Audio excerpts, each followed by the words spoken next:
देखो ये इधर मैंने पहले कमेंट नहीं किया था, इस वजह से एरर दिखा रहा था। तो इस तरह के बग्स आपके कोड में भी आ सकते हैं, एरर वगैरह। तो अभी आप देख सकते हैं कि जो एरे के अंदर जो डेटा था वो मुझे कंसोल डॉट लॉग में मिल गया है। जो एलिमेंट मैंने डिक्लेयर किया था एरे के अंदर वो उसने मुझे प्रिंट करके दे दिया है। तो इस तरीके से आप एरे के अंदर elements, HTML code, CSS code या जावास्क्रिप्ट का कोई कोड स्ट्रिंग लिटरल के ज़रिए आप इंसर्ट कर सकते हैं। तो मैं इधर एक कॉन्स्ट पर्सन एक ऑब्जेक्ट बना रहा हूँ, उसके अंदर मैं रख रहा हूँ नेम और एक स्ट्रिंग रख रहा हूँ उसकी वैल्यू में। वेब वंडर्स जो कि मेरा चैनल है वो रख रहा हूँ। उसके बाद मैं एज रख रहा हूँ 4। और इसके बाद मैं क्या करना चाह रहा हूँ कि ये जो मैंने बनाया है ऑब्जेक्ट, उसके बाद में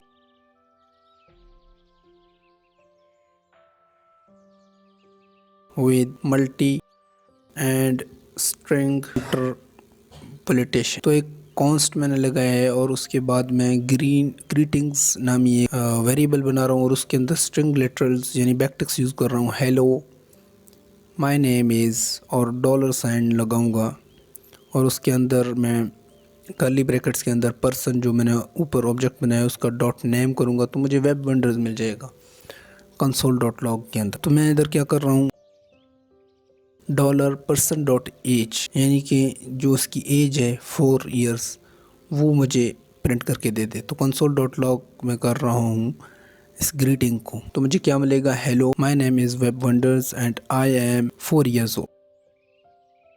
तो मैंने इधर क्या किया है, स्ट्रिंग्स बनाया है टेम्पलेट लिटरल को यूज़ करते हुए, यानी बैकटिक्स को यूज़ करके। बैकटिक्स को आप यूज़ करके स्ट्रिंग्स भी बना सकते हैं आप, और इनके साथ भी बहुत सारे काम कर सकते हैं। तो आप देख सकते हैं कि hello my name is web wonders I am 4 year old, ये लिखकर हमें मिल गया है कंसोल के अंदर। सेम इसी तरीके से right concise object literal declaration using simple fields, const create person name age gender और एक कर्ली ब्रैकेट्स और उसके बाद एरो फंक्शन यूज़ किया है। और उसके बाद रिटर्न में करा रहा हूँ नेम का नेम, एज का एज और जेंडर का gender. Console dot log create person जो मैंने वेरिएबल डिक्लेयर किया था उसके अंदर मैंने जेडवेक हैश प्रो और 56 और मेल। जो नेम में जेड के अंदर मैंने जेडवेक हैश प्रो और 56 और मेल, जो नेम में जेडवेक हैश प्रो और एज में 56 और जेंडर में पास करवाया। तो आप देख सकते हैं कंसोल में हमें तीनों चीज़ें मिल गई है। लेकिन हमें एज से पहले यानी कि अनडिफाइंड मिल रहा है और जेंडर भी अनडिफाइंड मिल रहा है। तो इसकी मेन वजह एक हो सकती है कि हमने इनकी वैल्यूज़ को इसी वजह से, तो ये हमें एरर दिखा रहे हैं। तो मुझे इसकी डिबगिंग करनी होगी, देखता हूँ कि किधर मैंने गलती की है इनके वैल्यूज़ को पास करते हुए।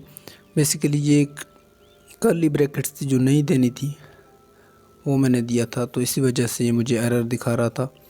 तो इसके अंदर जो नेम एज और जेंडर था उसको मैंने पहले एनोनिमस फंक्शन के अंदर पास करवाना था और उसके बाद एरो फंक्शन के बाद फिर एक फंक्शन और उसके अंदर कर्ली ब्रैकेट्स के अंदर मैंने नेम एज और जेंडर पास करवाना था। तो इस तरीके से जो रिटर्न वैल्यू के अंदर जो ऑब्जेक्ट था वो मुझे मिल जाता।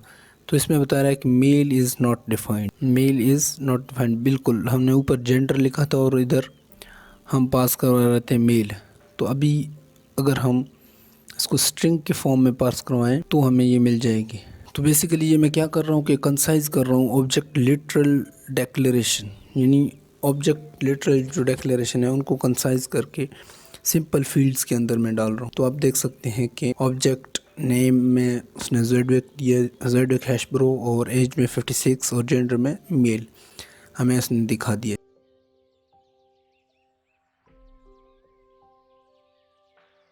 सेम इसी तरीके से अगर मैंने जो कर्ली ब्रैकेट्स उनको मैंने हटाया और नेम एज और जेंडर दे दिया और उसके बाद सेमी कॉलन दिया और उसको कंसोल डॉट लॉग करवाया, तो ये भी एक वैलिड सिंटैक्स है।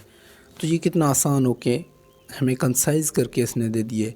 तो बेसिकली मैं यही चाहता था कि आप लोगों को कंसाइज करके दे दूं कि एक लाइन के अंदर या 2 लाइन के अंदर हमें जो डिज़ायर्ड कोड चाहिए वो हमें मिल जाए।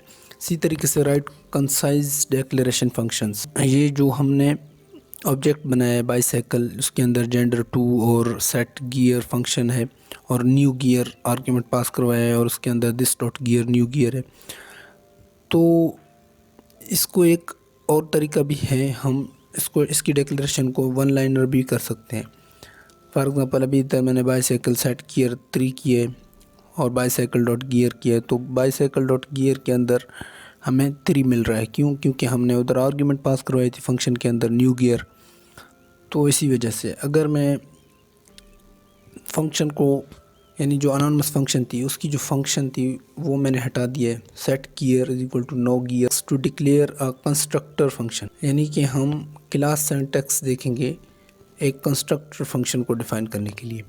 तो आप देख सकते हैं कि क्लास स्पेस शटल मैंने बनाया है, उसके अंदर कंस्ट्रक्टर टारगेट प्लैनेट रखा है, आर्ग्यूमेंट पास करवाई है और उसके बाद this dot target planet equals to target planet मैंने उसके अंदर स्टोर करवाया है।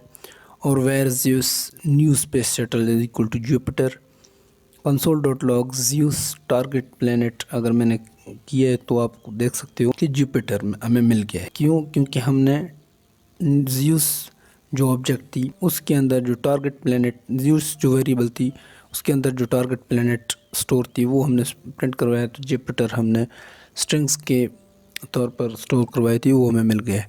सेम इसी तरीके से अगर मैं फंक्शन मेक क्लास ऑब्जेक्ट बनाता हूँ, एक मेक क्लास फंक्शन के अंदर एक फंक्शन और उसके बाद क्लास वेजिटेबल बना रहा हूँ, तो ये क्लासेस हम देख रहे हैं जावास्क्रिप्ट के अंदर क्लासेस कैसे होते हैं। और वेजिटेबल क्लास के अंदर मैं दे रहा हूँ कंस्ट्रक्टर नेम आर्गुमेंट पास किया और उसके बाद मैं दे रहा हूँ this dot name plus this dot name equals to name, और फिर को मैं रिटर्न करवाता हूँ वेजिटेबल्स, जो वेजिटेबल्स हम पास कर रहे हैं यानी जो उनकी वैल्यूज़ हैं उनको रिटर्न करवा रहा हूँ। और const vegetable equals make class function को कॉल कर रहा हूँ। अगर मैं इसको रिलोड करूँ तो मुझे कुछ भी नहीं दिखाई देगा, क्यों? जुपिटर इसने दिखाया था वो हमने पहले लिखा था इस वजह से। लेकिन अभी कंसोल डॉट लॉग वेजिटेबल करवाया है मैंने, तो आप देख सकते हो कि क्लास के अंदर, क्लास वेजिटेबल के अंदर जो डाटा था उसने वो हमें प्रिंट करके दे दिया है, कंस्ट्रक्टर नेम लेंथ वेजिटेबल वगैरह वगैरह। ये जो कॉन्स्ट वेजिटेबल थी उस फंक्शन को मैंने कॉल किया था, उसके बाद कंसोल डॉट लॉग करवाया तो हमें ये मिल गया है। अगर use getters and setters to control access to an object, यानी गेटर्स और सेटर को हम यूज़ करके ऑब्जेक्ट